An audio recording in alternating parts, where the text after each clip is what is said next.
আজকের রেসিপিটা শুনলেই অনেকেরই গলা চুলকাবে, মানে রেসিপির কথা শুনলেই বলবে আপু কি করে খাবো, শুনেই তো গলা চুলকাচ্ছে। কিন্তু ট্রাস্ট মি, এটা যখন একটা বাইট মুখে দিবেন তখন কেউ বলতেই পারবেন না এটা কি দিয়ে তৈরি। আসসালামু আলাইকুম এভরিওয়ান, আপনারা সবাই কেমন আছেন? আমি আলহামদুলিল্লাহ ভালো। অনেকদিন পর একটা বড় ভিডিও নিয়ে আসলাম, আর আজকে আমি আপনাদের সাথে শেয়ার করব কচুর বড়া রেসিপি। এখানে কচুটাকে কি করে কেটে নিচ্ছে এটা একটু চোখের আন্দাজে দেখে নিতে হবে। প্রথমে সোজা করে একটু কেটেছে, তারপর বাকিয়ে কেটে নিয়েছে। আপনারা যেন খুব ভালো করে বুঝতে পারেন এর জন্য একটু আস্তে করে ভিডিওটা দেখিয়ে দিচ্ছি। প্রথমে সোজা করে কেটে নিয়েছে, একদম পাতলা পাতলা করে কচুর একটা অংশ বাদ রেখে সমান করে কেটে নিতে হবে। তারপর কচুটাকে উল্টা পাশ থেকে একটু বেঁকিয়ে কেটে নিতে হবে। দেখতেই পাচ্ছেন ভিডিওটা কিন্তু খুবই স্লো দেখাচ্ছি যাতে করে আপনারা বুঝতে পারেন।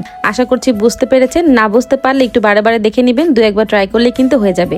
যখন কচুটাকে কাটবেন তখন দুই পাশ থেকে একটু অংশ বাদ রেখে রেখে কাটতে হবে। যখন সোজা কাটবেন তখনও, যখন বেঁকা কাটবেন তখনও। তাহলে দেখবেন সুন্দর একটা ডিজাইন হয়ে যাবে। টান দিলেই দেখবেন লম্বা হয়ে যাচ্ছে আর খুব সুন্দর একটা ডিজাইন হয়ে যাচ্ছে। আসলে সত্যি কথা বলতে এটা একদিনে হবে না, একটু ট্রাই করতে করতে হয়ে যাবে। আর অনেকে যারা এক্সপার্ট আছেন তারা একদিনই করে নিতে পারবেন। সুন্দর করে কচুগুলোকে ভালো করে ধুয়ে লবণ পানি দিয়ে ভিজিয়ে রেখেছি। অবশ্যই লবণ পানি দিয়ে ভিজিয়ে রাখতে হবে। আর আজকে আমি এই বড়াটা বানাবো মুসুরির ডাল দিয়ে। পরিমাণ মতন মুসুরির ডাল আর পোলাও চালটাকে ভিজিয়ে রেখেছিলাম। পোলাও চাল দিলে কি হয়, সুন্দর একটা স্মেল হয়, খেতেও ভালো লাগে।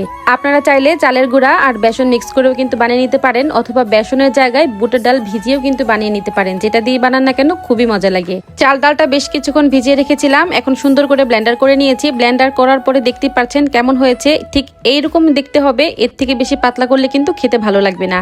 আর এর ভিতরে দিয়েছি সামান্য পরিমাণ আদা রসুন বাটা, হলুদের গুঁড়া, মরিচের গুঁড়া, ধনিয়ার গুঁড়া, একটু জিরার গুঁড়া আর স্বাদ মতো লবণ। আপনারা চাইলে এক্সট্রা মশলা হিসেবে এর ভিতরে গরম মশলার গুঁড়া দিতে পারেন, তাহলে একটু ঘ্রাণটা সুন্দর হয়। তবে আমাদের বাসার কেউ পছন্দ করে না, আমাদের এইভাবেই ভালো লাগে। ব্যাস, আর কিচ্ছু প্রয়োজন নাই। কচুগুলোকে ভালো করে মাখিয়ে অল্প তেলের ভিতর একটু সময় নিয়ে ভেজে নিলেই হয়ে যাবে। চুলার আঁচটা কমে রাখবেন আর একদম ঢেকে ঢেকে ভেজে নেবেন যাতে করে ভেতরটা নরম হয়ে যায়। অনেকে মনে করতে পারেন খেতে কেমন লাগবে, সেদ্ধ হবে কিনা। ট্রাস্ট মি, এটা এমন ভাবে সেদ্ধ হয়ে যায় আপনারা ধরতেই পারবেন না এটা কচু খাচ্ছেন, আলু খাচ্ছেন না কি খাচ্ছেন। আর এমনিতেও আমাদের ময়মনসিংহের কচুগুলো একটু বেশি ভালো, বড় টাইপের কচু, যেটা একদম সাদা ধবধবে হয়। রান্না করলেও কিন্তু মোমের মতন গলে যায়, যেটা ইলিশ মাছ দিয়ে বা চিংড়ি মাছ দিয়ে একদম বেস্ট। দেখতেই পাচ্ছেন আমার কচুর বড়াগুলো রেডি হয়ে গেছে। কম আছে অনেকক্ষণ সময় নিয়ে ভেজে নিয়েছি। এক বসাতে 2-3টা কচুর বড়া নিমিশেই খেয়ে নিতে পারবেন, এটা এত বেশি মজা। তো রেসিপিটা ভালো লাগলে একটি লাইক দিয়ে যাবেন। সবাই ভালো থাকবেন, আল্লাহ হাফেজ।